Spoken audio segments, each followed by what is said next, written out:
الو؟ الو؟ خدا رو شکر تلفنتو جواب دادی. واسه چی به هم زنگ میزنی؟ فقط میخواستم بگم که از خونه اومدم بیرون. چی؟ چی داری میگی؟ به خاطر تو دارم میجنگم. تا آخرین لحظه هم میجنگم. الان کجا زندگی میکنی؟ احتمالاً توی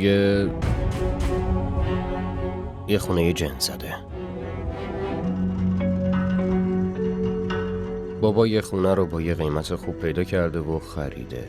منم الان اونجا زندگی میکنم، اما اینجا تنها نیستم. اصلا تنها نیستم. یاد تو هست و یه سری هم جن غریبه.